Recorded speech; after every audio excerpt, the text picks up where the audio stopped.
بسم الله الرحمن الرحیم. الحمد لله و الصلاة و السلام علی رسول الله. روزه ماه شریف رمضان با روزهای بشمارش رکن از رکنهای اسلام است و روزه اش فرض است بر هر یک مسلمان عاقل بالغ، فرض عین می باشد و استثناء است از روزه داشتن اهل عذر، صاحب عذران، مانند شخصانی که به سن پیری رسیدند نمیتوانند که روزه بگیرند و شخصان بیمار که بیماری هست که در اون روزه گرفتن امکان ندارد و مسافری که در راه است مشقت است برای روزه گرفتن. به دلیل آیات قرآن و سنت رسول الله صلی الله علیه و سلم و به اجماع تمام علمای اهل اسلام. آیت قرآن: استعیذ بالله فمن شهد منكم الشهر فلیصم ومن كان مريضا او على سفر فعدة من ایام اخر. سوره بقره آیت 185. الله ذوالجلال در این آیه کریمه می فرماید پس شخص از شما اگر ماه رمضان را دید پس روزه بگیرد و هر شخصی که بیمار است یا که در سفر است پس چی از روز دیگر بگیرد، یک روزی که مسافر مقیم شد یا که بیمار صحت یافت. و آن چیزی که در حدیث رسول الله صلی الله علیه و سلم آمده است از ابن عمر راضی شد الله تعالی از آنها، گفت رسول الله صلی الله علیه و سلم: بنی الاسلام علی خمس: شهادت ان لا اله الا الله و ان محمد رسول الله و اقام الصلاه و ایتاء الزکاه و حج البیت و صوم رمضان. یعنی ساخته شده است خانه اسلام بر 5 ستون. اولش اینکه گواهی دادن بر اینکه نیست اله لایق عبادت و پرستش بجز الله و اینکه محمد رسول الله است و بر پاداشتن 5 وقت نماز و دادن زکات مال و حج کردن بیت الله و روزه گرفتن ماه شریف رمضان. و در دیگر حدیث از ابی هریره روایت شده است که رسول الله صلی الله علیه و سلم گفتند هر شخصی که یک روز را از روز رمضان به عذر و به اینکه کسل باشد میخورد، تمام سال تمام عمر روزه بگیرد، ثواب اون روزه را چی در نمییابد. روایت امام بخاری.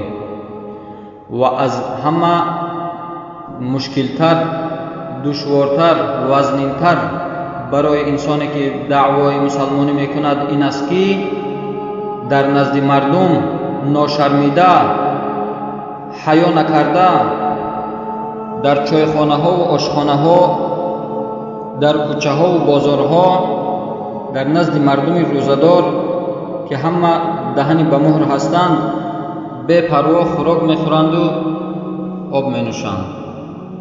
حالان که رسول الله صلی الله علیه و سلم در دیگر حدیث از ابو هریره راضی شد الله تعالی از او روایت میکند که پیامبر اکرم گفتند کل امتی معافى الا المجاهرین. روایت امام بخاری و مسلم. یعنی همه امت من گناهش بخشیده می شود مگر مجاهرها. مجاهرها که ها هستند یعنی آشکارا گناه میکنند، بے پروایانه، نه از الله شرم میدارند و نه از خلق الله شرم میدارند. در روایت آمده است که یک روز یک یهودی با فرزندش در بازار میگشتند و این فرزند یهودی یک نان را خرید و در دهان کرد. روز رمضان بود، مسلمان ها همه در روز حرارت گرمی دهانی به مهر بودند، روزدار بودند.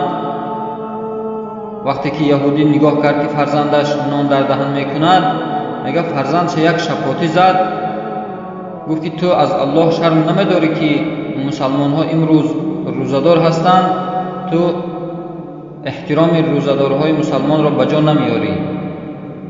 و میگه یک شیخ در خواب دید که این یهودی داخل جنت شده است.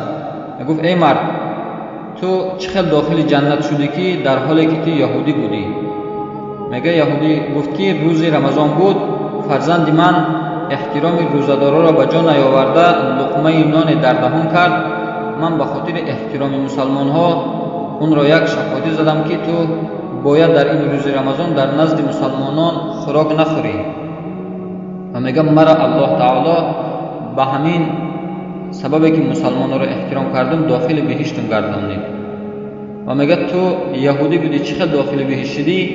میگه وقتی که پیش از سکرات موتم فرا رسید ملائکه نزد من آمد و به من کلمه شهادتین را تلقین کرد. پس بدانید ای مسلمانان که مسلمان حقدارتر است بر بالای مسلمان دیگر اینکه حق اون مسلمان بجا بیارد و پایمال نکند.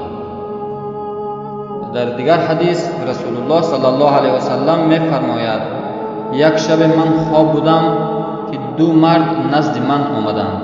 مراد از این دو مرد دو ملائکه هستند. خوابهای پیامبران راست است.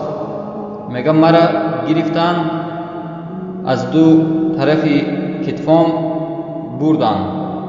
نزد یک کوه رفتیم. پس به من گفتند پس بالا شو. من گفتم که من بالا شدن نمیتوانم زیرا که برآمدن کوه دشوار بود. این را رسول الله در خوابشان دیدستیم. میگه پس به من گفتند ما برآمدن بالای کوه برای تو آسان میکنیم. میگه وقتی که در بالای کوه رسیدیم یک آوازی غلیظی سختی را شنیدم در گوشم رسید. پس پرسان کردم که این آواز کیا هست؟ گفتند این آه و ناله و فریاد اهل دوزخ است. بعد مرا گرفتند بردند یک جایی که یک قوم را دیدم که از رگای پاهاشون یعنی از پشت پا رگهای غفصی که هست از همونجا آویزانشون کردگی بودند، کشالشون کردگی بودند، از گرد و اطراف دهانشون که سرازیر بودند خون و زرداب میریخت. پس پرسان کردم که اینها کیا هستند؟ گفتند اینها آنهایی هستند که روزه را میخورند پیش از اینکه وقت افطار رسیده باشند. روایت امام نسائی. این حدیث دلالت میکند بر بزرگ بودن گناه شخصی که روزه را میخورد در روز رمضان قصداً به عذر و عذابشان به این حالت است در بدترین صورت، در قبیحترین صورت که مثل که حیوان بز و گوسفند میکشی و از پس پاش یک رگ از بین رگ پاش بند میندازی و کشالش میکنی، مثل همون کشالشون کردگی بودن که از دهانهاشون خون و زرداب میریخت. امام ذهبی رحمه الله در کتاب کبائرش میگه گناه کبیره که از گناههای بزرگ است دهمش خوردن روزه ماه رمضان است به عذر و به اینکه اجازت باشد برای اون انسان. میگه که در نزد مؤمنان مقرر شده است که شخصی که ترک میکنه روزه ماه رمضان به اینکه بیمار باشه یا که به عذر، اون بدتر است از چیز زناکار، بدتر است از شخصی که شراب می نوشد، بلکه میگه در اسلامش شبهه است. یک روز دیگر پیامبر اکرم صلی الله علیه و سلم به بالای منبر بالا میشیدند. وقتی که در یکم پایه منبر پاش نموندند گفتند آمین. وقتی که دوم پایه منبر به پاش نموندند گفتند آمین. سوم پایه منبر به پاش نموندند گفتند آمین. صحابه ها پرسیدند که ای رسول الله برای چی سه بار هر یک پایه منبر که پاتون برآمده بلند میشیدین آمین گفتین؟ رسول الله صلی الله علیه و سلم در جواب گفتند جبریل علیه السلام نزد من آمد پس گفت هر شخصی که رمضان در بیابه گناه او بخشیدن نشوه همین خیل توبه نکرده از دنیا بگذره پس داخل دوزخ می شود. پس الله تعالی او را از رحمت خودش از جنت خودش دورش می سازد. مگه جبریل علیه السلام به ما گفت که بگو آمین، پس من گفتم آمین. آمین به این معنی که یعنی استجب، یعنی قبول کن ای اله ای پروردگار. میگه گفت و شخصی که پدر و مادرش در بیابد در سن پیرانسالیشان خوبیشان نکنه نیکیشان نکنه از اون ناراضی باشن همین خیل از دنیا بگذره پس داخل دوزخ میشه او انسان. پس الله تعالی او را از رحمت و از جنت خودش دورش میسازه. میگه باز گفت جبرئیل علیه السلام که آمین بگو، پس من گفتم آمین. باز میگه جبرئیل علیه السلام گفت و شخصی که ای پیغمبر نام تو در نزد او ذکر کرده شوه و به تو صلوات نفرسته، اللهم صل و سلم علی سیدنا محمد نگه، صلی الله علی سیدنا محمد صلی الله علیه و سلم نگه، الصلاة والسلام علیک یا رسول الله نگه، صلوات بر محمد صلی الله علیه و سلم نگه، پس بمره از داخل دوزخ میشه. از الله تعالی او را از جنت خودش و از رحمت خودش دورش میسازه. میگه باز به ما جبرئیل علیه السلام گفت بگو آمین، پس ما گفتم آمین.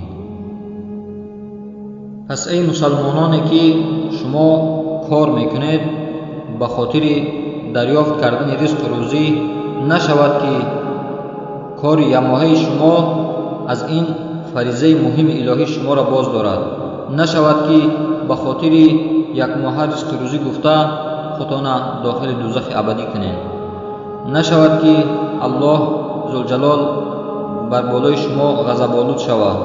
رزق از جانب الله است. الله وعده کرده است که استعذ بالله و من یتق الله یجعل له مخرجا و یرزقه من حیث لا یحتسب.